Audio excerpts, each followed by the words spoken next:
অনেক দিন পর আজকে বাড়িতে পাস্তা বানিয়ে খেলাম, আর খেতে যে এত টেস্টি হবে আর সারাদিন যে ভিডিও করতেই ভুলে যাবো একদমই বুঝতে পারি। তো গুড মর্নিং সবাইকে, কেমন আছো তোমরা সবাই? আশা করছি সবাই ভালো আছো, আমিও আছি কোনো রকম। তো আজকের ভিডিওটা পোস্ট করতে আমার একটু লেট হয়ে গেল। তোমরা তো দেখতেছোই যে আমি প্রত্যেকদিন ব্লগ দিচ্ছি, কিন্তু জানি না কাল রাতে কি হয়েছে যে কালকে আমি কোনো ভিডিও এডিটই করি, সকালবেলা পোস্টও করতে পারি নাই। জানি না, কালকে শুধু শরীরটাকে রেস্ট দেওয়ার ইচ্ছা করছিল। আমি সারাদিন কাজ করে রাত্রিবেলা ভিডিও এডিট করি, কিন্তু কালকে আর ইচ্ছা করছিল না দেখে করি না। জানো তো, সকালবেলা আমি ব্লগটা শুরু করি, তারপরে আর কন্টিনিউ করাই হয়নি, কারণ তারপরে দিদিরা আসলো, তো ওদের সাথে গল্প করতে করতে ব্লগটা আর কন্টিনিউ করা হয়নি। কিন্তু সন্ধ্যাবেলা যে পাস্তা বানাচ্ছিলাম তখন মনে পড়লো আমি তো ব্লগ করছিলাম, সারাদিনের কোনো ভিডিওর ক্লিপই নেই। তো জানো যে একা হাতে আমার সবকিছু সামলাতে হয়, তাই হয়তো মাথা থেকে বের হয়ে গেছিল। এখন চলো আমি কিভাবে পাস্তা বানাই তোমাদেরকেও একটু বলে দিই। জানি হয়তো তোমরা আমার থেকে অনেক ভালো রান্না করতে পারো, তাও চলো বলে দিই তোমাদেরকে আমি কিভাবে পাস্তা রান্না করি। এখানে আমি কিছু সবজি কেটে নিয়েছি, দেখতেই পারছো যে গাজর, পেঁয়াজ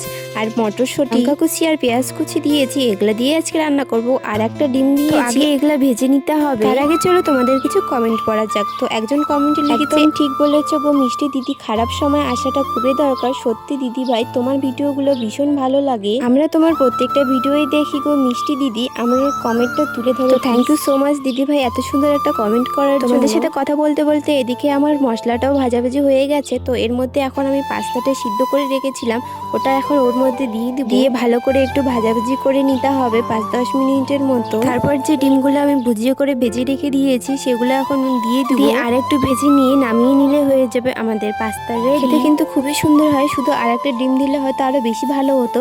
তো বাড়িতে ট্রাই করতে পারো, খেতে খুব সুন্দর হয়। আমরা সবাই মিলে খেলাম, তারপরে রাত্রিবেলা দিদি আমাদেরকে তিলের নাড়ু বানিয়ে খাওয়ালো। তো আজকের ভিডিওটা এই পর্যন্তই। কেমন লাগলো কমেন্টে জানিও। ততক্ষণের জন্য সবাই ভালো থেকো, সুস্থ থেকো। দেখা হচ্ছে অন্য কোনো একটা ভিডিওর জন্য। সবাইকে টাটা।